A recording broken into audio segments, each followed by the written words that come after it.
আমি মধ্যপ্রাচ্যের বিভিন্ন জায়গায় বিভিন্ন দেশে সফর করি।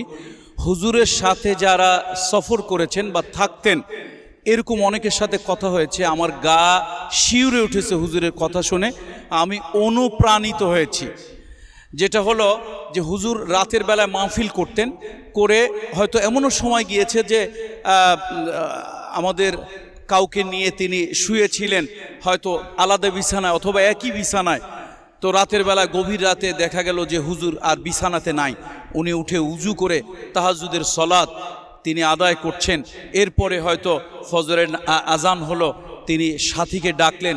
এরকম অনেক ওলামা বিশেষ করে সৌদি আরব, কাতার, কুয়েত এরকম বিভিন্ন জায়গায় হুজুরের সাথে যারা ছিলেন মধ্যপ্রাচ্য সফর করতে গিয়ে তাদের মুখ থেকে, তাদের জবান থেকে কথা শুনে আমার গার শিউরে উঠেছে এবং আমি নিজেকে ভৎসনা করেছি যে উনি কত বড় একজন মানুষ, একজন রাজনীতিবিদ, একজন দায়ী, একজন গবেষক, একজন লেখক।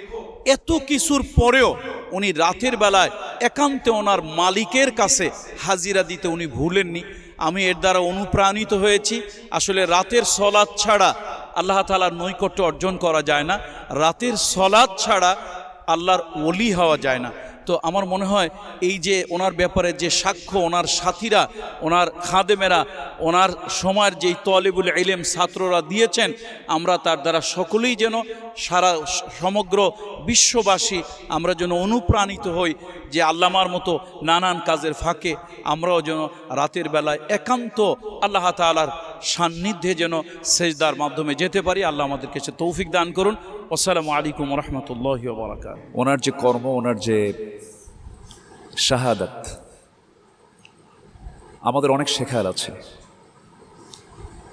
উনি বাস্তব জীবনে যা বলেছেন, বাস্তব জীবনে তার প্রতিফলন ঘটিয়েছিলেন।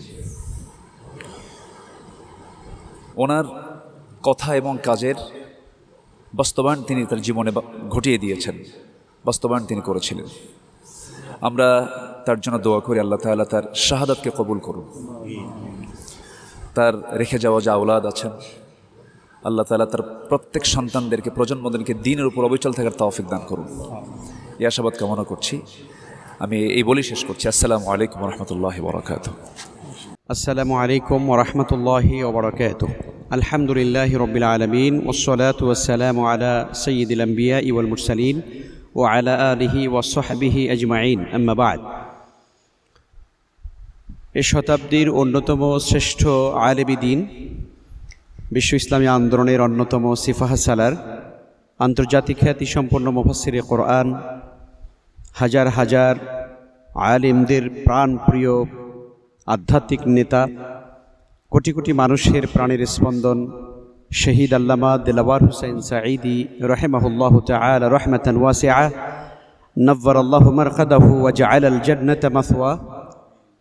আমরা তার প্রথম শাহাদাত বার্ষিকীতে আমরা প্রায় উপনীত হয়েছে এবং অতিবাহিত হয়েছে প্রায় 1 বছর। তিনি আমাদের মাঝ থেকে তিনি মাওলায়ে কারীমের দরবারে চলে গিয়েছেন। আজ সারা পৃথিবীর মানুষেরা তার ব্যথায় ব্যথিত, তার বিয়োগে আমাদের প্রত্যেকের হৃদয়ে রক্তক্ষরণ হচ্ছে। আমরা আমাদের আধ্যাত্মিক রাহবারকে আমরা হারিয়ে সত্যিকারই আমরা অসহায় হয়ে গিয়েছি। কোরআনে কারীমের এই ময়দান যার বক্তব্যে উজ্জীবিত হয়েছিল, এই শুষ্ক জমিন যার আলোচনায় সঞ্জীবনী শক্তি পেয়েছিল, তিনি আমাদের সবার প্রিয় আল্লামা সাঈদী রাহিমাহুল্লাহ। আজ তিনি আমাদের মাঝ থেকে চলে গেছেন, তার শাহাদাত হয়েছে 1 বছর। আমরা যারা বাংলাদেশের লক্ষ লক্ষ মুফাসসিরে কোরআন যারা রয়েছেন, তারা আজ অভিভাবকহীন, অভিভাবক শূন্য হয়ে পড়েছে। জাতির এই কঠিন ক্রান্তি লগ্নে আজ আমরা তার স্মৃতিচারণ করছি এভাবে যে আল্লাহ রাব্বুল আলামিন কোরআনে কারীমে ইরশাদ করেছেন, আউযু বিল্লাহি মিনাশ শাইতানির রাজীম, ওয়ালা তাকুলু লিমান ইউকতালু ফী সাবিলিল্লাহি আমওয়াত বাল আহইয়াউ ওয়ালাকিন লা তাশউরুন। যারা আল্লাহর পথে নিহত হয় তোমরা তাদেরকে মৃত বলো না, বরং তারা জীবিত, কিন্তু তোমরা তা উপলব্ধি করতে পারো না।